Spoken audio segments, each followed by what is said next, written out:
afternoon, good morning, or good evening, whatever time it is you're getting to see this video. My name is Jemima. I welcome you all to my YouTube channel, Friday Talks with Jemima. Yeah, so happy Friday. I hope you all had a wonderful week. For those of you that worked through the weekend, happy weekend to you. Happy work full weekend. However, I just trust you all are doing okay. All right, welcome to Friday Talks with Jemima today, and trust we'll have a wonderful time. So our topic today says, as though it's yours.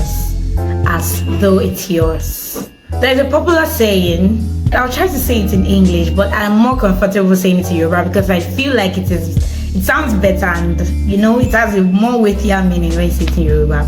So it says, whether or not the master makes sales, the servant's wage or salary is guaranteed.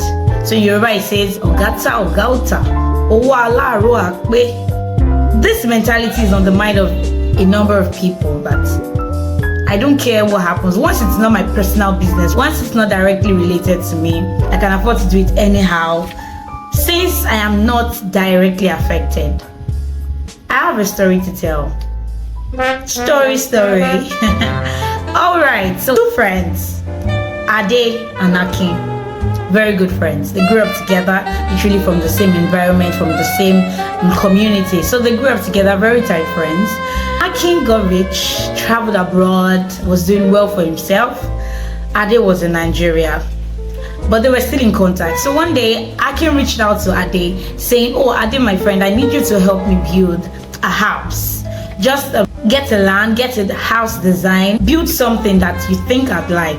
I'm going to foot the bills, everything, every penny that you need for the house, the labor, all of the materials. Just reach out to me, let me know how much will be needed, and I would send the money.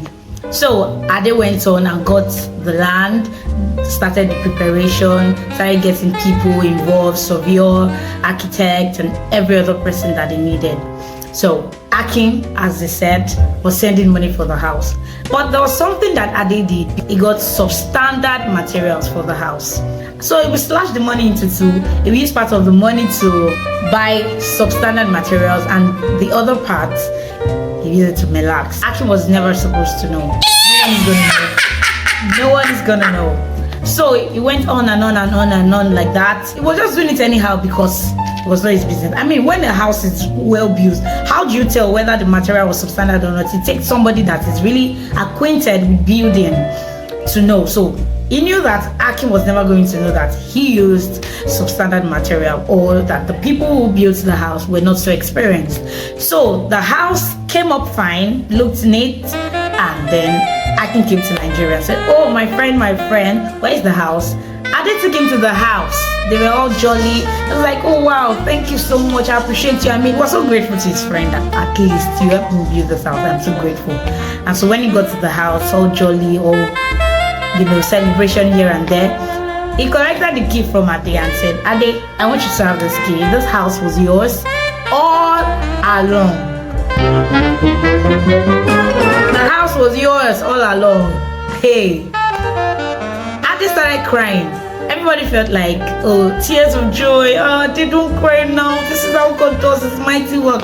But you and I and Ade and God knows that the reason why I was crying was not because it was tears of joy. He was crying because he did not do it as though he was doing it for himself. He did a very bad job. He didn't know that he was just doing himself. If he had gotten good materials, the house was his. Can imagine. So what lesson are we getting from this story today? Don't forget the topic says, as though it is yours. This is a message to you today, to handle other people's business as though it is yours. Do things for others as though you are doing it for yourself. Remember that movie, A Tribe Called Judah? A very big lesson that I learned from A Tribe Called Judah, from the character Emeka.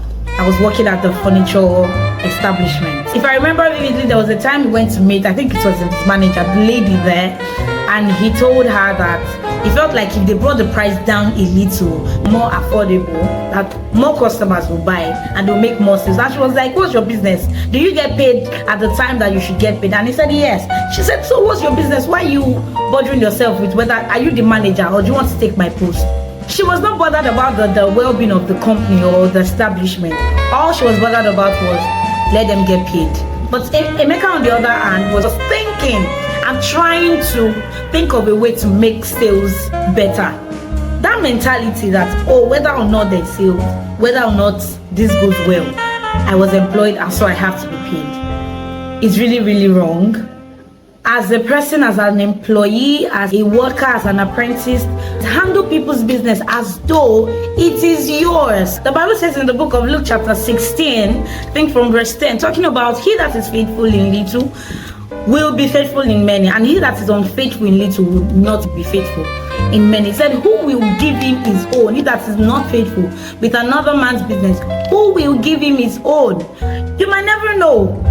Now we need to be praying for our day, because that house might eventually collapse on his head.